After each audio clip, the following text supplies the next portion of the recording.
昨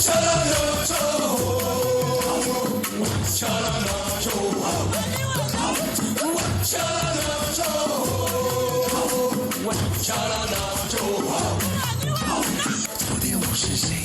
今天谁是我？笑过哭过，无心吃过和历史的我。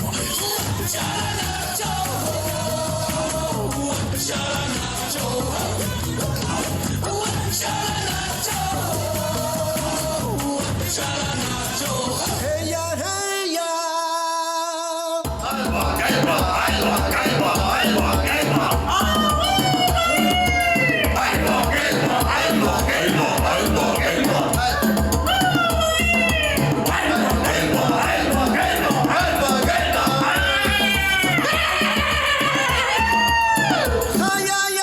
हे Crete के निवासियों, सुनो सुनो, आप सबों के लिए हमारे पास एक खुशखबरी है।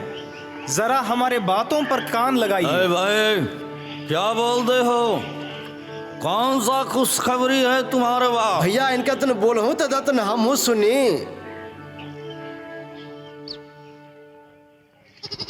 जिस परमेश्वर ने आपको और हमें बनाया, वो आपसे बहुत प्रेम करता है और वो हमारे जीवन के लिए एक खास उद्देश्य रखा है। उसने हमारे पापों और अपराधों के लिए लहू बहाया और कलवरी क्रूस पर अपना जान हमारे पापों से मुक्ति देने के लिए दे दिया।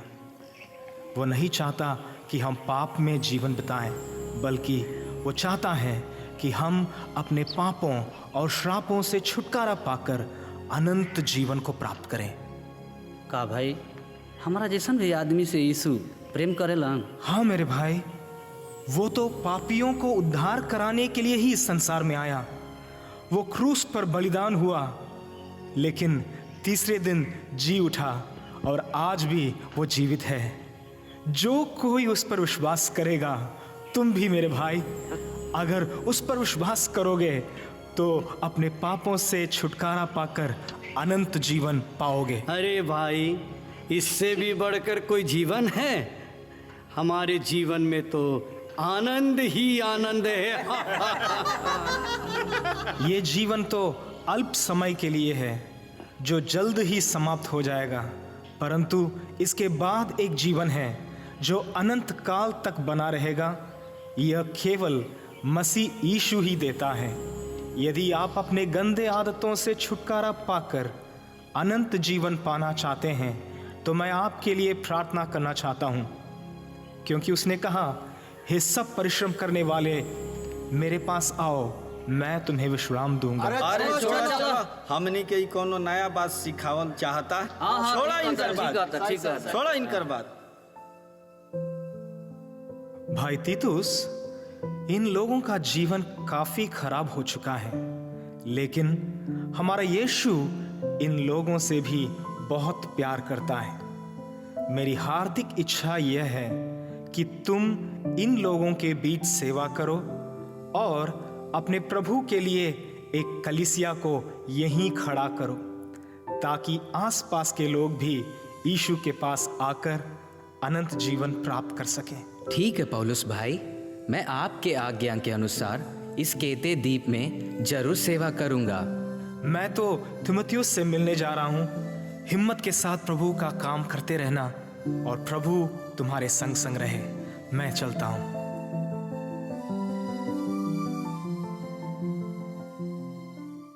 हे तिमोथी! पौलुस भैया, जय मसीह की। कैसे हो मेरे भाई? सेवकाई का बोझ तो मुझे एक तरफ दबा रहा था और तुमसे मिलने के लिए मैं इतना तरस रहा था, क्योंकि तुमसे बांटने के लिए एक खास विषय मेरे पास है, इसलिए तो मैं तुमसे मिलने आया। पौलुस भैया, आप जो कुछ कहने के लिए चाहते हैं उसको कहिए ना, मैं उस बात को करने के लिए तैयार हूँ।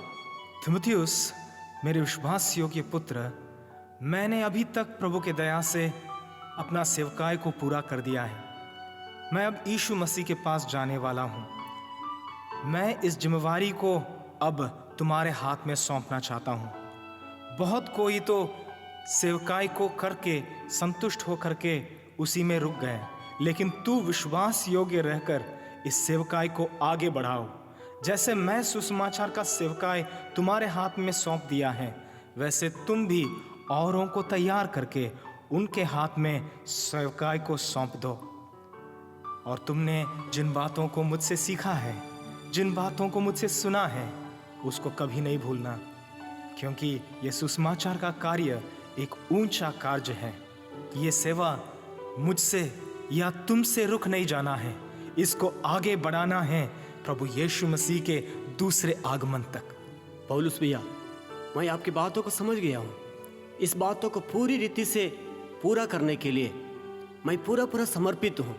इस बातों को मैं पूरा करूँगा। आज मैं बहुत ही आनंदित हूँ। मैं अपनी जिम्मेवारी को एक सही व्यक्ति के पास सौंप दिया हूँ, यह संतुष्टि मुझको मिला है। मैं अब पूरी तौर से प्रभु यीशु मसीह के पास जाने के लिए तैयार हूँ।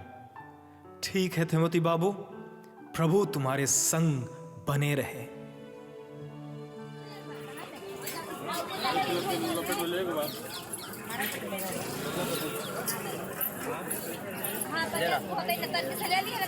लगवा देबै तो आप दू चार गो ले ली है। खाइए ना जी।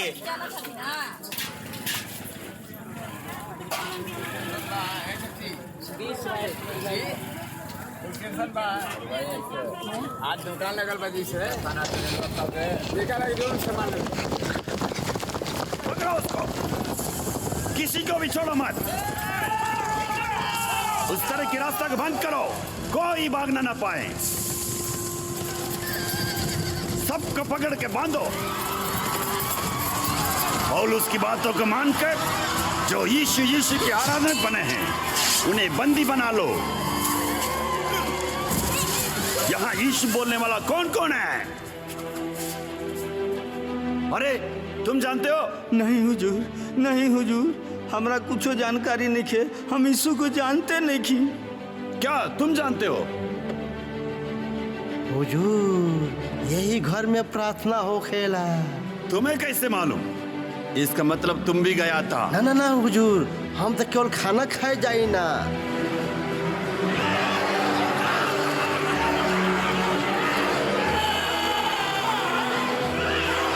क्या और कोई है?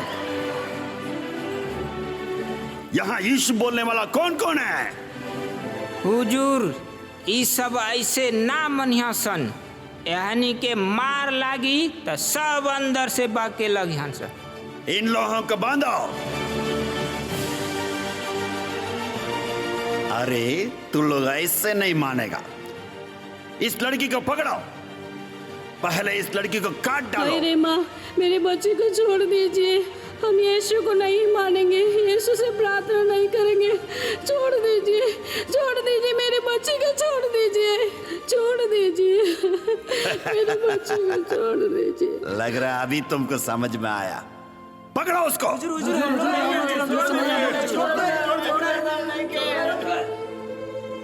इसका मतलब तुम लोग मरने के लिए तैयार है।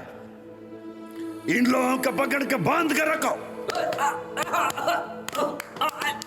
अरे यीशु यीशु करके तुम मरने जा रहे हो या इनकार करने जा रहे हो? हम यीशु के ना छोड़ब, हम यीशु खातिर जियब। हम यीशु को नहीं छोड़ेंगे, हम यीशु के लिए जिएंगे। अरे तू लोग यीशु के लिए जिएगा, तब तो आज ही जरूर मरना पड़ेगा। महाराज की, महाराज की, महाराज की, महाराज की, महाराज की, महाराज की, महाराज की, महाराज की। महाराज, बहुत बड़ा सफल हुआ है। आपके आदेश के अनुसार हम लोग ने इन लोगों को बहुत ही सताया है। आपके राज्य के कई विश्वासी लोग पैसा को लेके और कई बातों को लेके घर वापस हो चुके हैं। कई सेवक लोग यीशु को इनकार कर चुके हैं। जो लोग यीशु को इनकार नहीं किए, उन्हें हमने मृत्यु का दंड दे चुके हैं।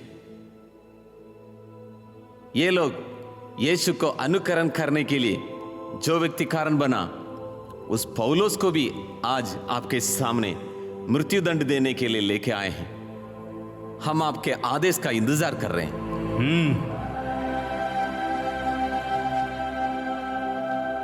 जाओ, उस उल्लड़ मचाने वालों को यहां राजा के सामने घसीट कर लाओ।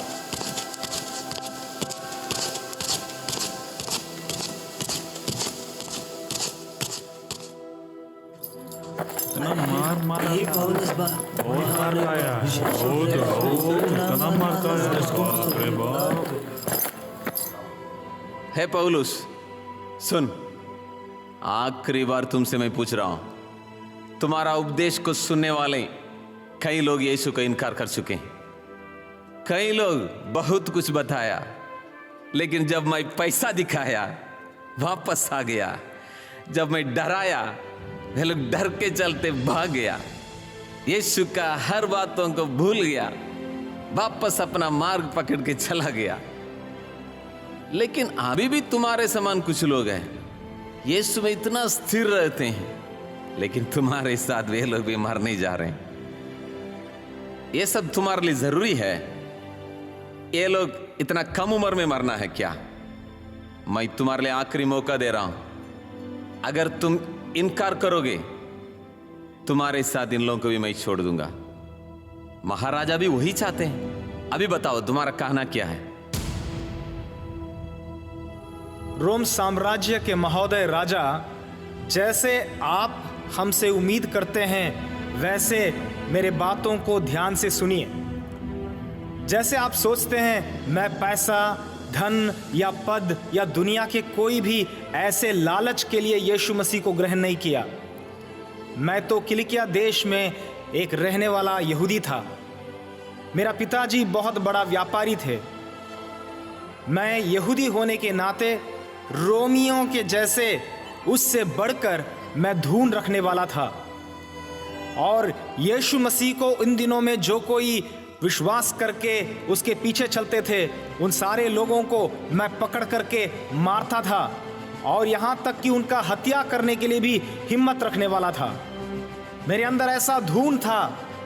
मैं सोचता हूँ कभी कभी कि रोमियों के पास भी ऐसा धून होगा कि नहीं। लेकिन जब एक बार मैं दमिश्क की ओर मसीह लोगों की हत्या करने के लिए जा रहा था, यीशु खुद मुझसे मिले और पूछने लगे, तुम मुझे क्यों सताते हो? और मैंने उनसे पूछा, आप कौन हैं प्रभु? उसने मुझे जवाब दी, मैं ही यीशु हूं जिसे तुम सता रहे हो। तब मुझे समझ में आया, जिसको मैं सोच रहा था कि वो मरा हुआ है, वो यीशु मसीह जिंदा है जिनसे मैंने मुलाकात किया है। और मुझे समझ में आया, जब कोई मसीह लोगों को सताता है, वो खुद उस यीशु को ही सता रहा है। उसी दिन मेरा जीवन बदल गया, मेरा विचार बदल गया। उसी दिन मेरा धून बदल गया। उसी दिन मेरी इच्छा बदल गई। और उसी दिन से लेकर मैंने अपने जीवन में एक नया मोड़ ले लिया। हाँ, वो वही दिन है जिसमें मेरी आत्मिक आंखें खुल गई। वही दिन मैंने अपने जीवन में निर्णय लिया कि मैं दूसरों को भी यीशु मसीह के बारे में बताऊंगा। यही यीशु मुझे उद्धार दिया। यही यीशु मुझे पापों से धो दिया। यही यीशु मेरे श्रापों को मेरे जिंदगी से हटा दिया। इस यीशु के द्वारा मुझे नई आशा मिली है और मुझे अनंत जीवन मिली। यहाँ जितने भी लोग पाए जाते हैं, उन सबों को यीशु एक नई आशा देने वाला है। इस बात को बताने के चलते ही आज मैं एक अपराधी के रूप में खड़ा हूँ, इसीलिए मेरा न्याय किया जा रहा है। फिर भी इन बातों को मैं बड़ा भाग्य समझता हूँ। रोम साम्राज्य के लोगों, मैं आपको एक बात बताना चाहता हूं, चाहे क्लेश या संकट या सताव या अकाल या नंगाई या जोखिम या तलवार, यह सब मुझे या मेरे साथ जो खड़े हैं इनके आशा को कुछ नहीं कर सकता। उस यीशु के प्रेम से हमें अलग नहीं कर सकता। आपका तलवार हमें झुका नहीं सकता। आपका चाकू हमें दंडवत नहीं कर सकता। आपका मारपीट हमें गुलाम नहीं बना सकता। मृत्यु के डर से आपके सामने हम घुटने नहीं टेकेंगे। इतना ही नहीं, पर मृत्यु भी क्यों न हो, मसीह के प्रेम और उसकी आशा से हमें अलग नहीं कर सकता। मेरे लिए तो जीवित रहना मसीह और मरना लाभ है। इन डरावनी बातों से डर के अपने यीशु को कैसे मैं इनकार कर सकता हूं। आप लोगों ने मृत्यु के डर से मृत्यु पर विजय पाया हुआ यीशु मसीह को इनकार करके खड़े हैं। आपसे मैं एक चीज पूछना चाहता हूं, क्या यीशु आपसे प्रेम नहीं करता? क्या यीशु मसीह उस परलोक को छोड़ करके अपने सारी महिमा को त्याग करके हमारे लिए नहीं आया? क्या पिता परमेश्वर अपना एकलौता बेटा को हमारे लिए नहीं दिया? उस बड़ा त्याग के सामने हम जो झेल रहे हैं, या कोई बड़ी बात है? क्या इन धमकियों को सुन के आप डगमगा गए हैं? तलवार को देखकर आप डर गए हैं? क्या भाला को देखकर थम गए हैं? क्या यह छुरी को देखकर खौफ हो गया है? आपको स्थिर किया हुआ दृष्टांत कहां चला गया? आपको मसीह में जो बढ़ाने के लिए उपदेश, वो कहां चला गया? आपको मसीह में बलवंत बनाने के लिए जो शुभ संदेश, वो कहां रह गई? मसीह में स्थिर रहने के लिए मैंने जो खत लिखा था, वो कहां? हमें गवाही के रूप में खड़ा करने वाला सत्य वचन, वो आप में से कहां छीन लिया गया है? मैंने अच्छी कुश्ती लड़ा है, दौड़ को पूरा किया है, विश्वास की रक्षा की है। मैं मृत्यु से भेंट करने के लिए अब तैयार हो गया हूं। मेरा रक्षक यीशु के पास जाने का समय भी आ पहुंचा है, लेकिन मेरे पीछे होकर यीशु प्रभु की सेवा करने के लिए कितने लोग अब तैयार होंगे? उस यीशु के सेवा करने के लिए कितने लोग अब बाकी रह गए हैं? और इस यीशु प्रभु की सेवा करने के लिए उन नरक में जाने वाले लोगों के बारे में सोच करके उनके प्रति इस सुसमाचार को बताने के लिए यहाँ कौन मौजूद होंगे? चाहे हमारा प्राण इस दौड़ में चला भी जाए, तो हमारे बाद इस सेवा को निभाने वाले कौन होंगे? क्या इस भीड़ में कोई ऐसा अपने जीवन को समर्पण करने वाले होंगे?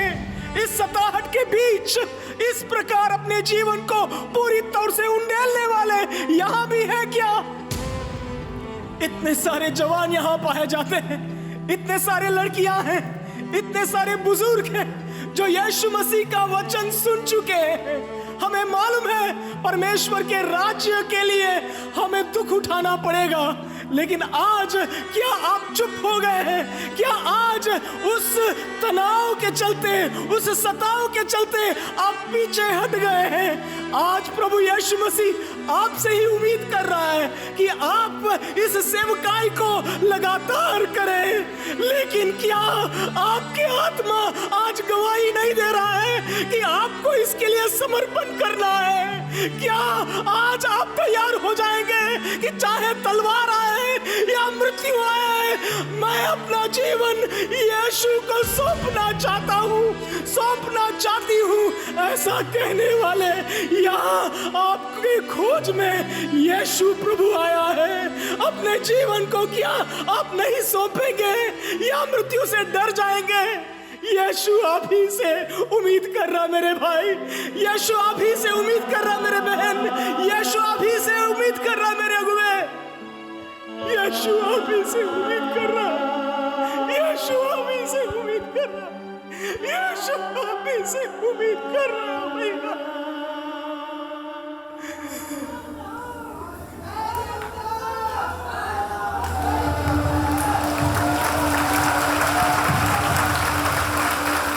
कितने लोग पौलुस के साथ मिलकर, आप भी पौलुस जैसे बनना चाहते हैं? घुटना में होकर कहिएगा प्रभु से, इस झुंड के साथ प्रभु के रोने की आवाज को आपने सुन लिया। जैसे एक जवान जिंदगी तक अपने सिर को काटने के समय तक इस काम को पूरा करने के लिए आया, आज उस सूली की आवाज आपके दिल तक पहुंच रहा है। यीशु के बीच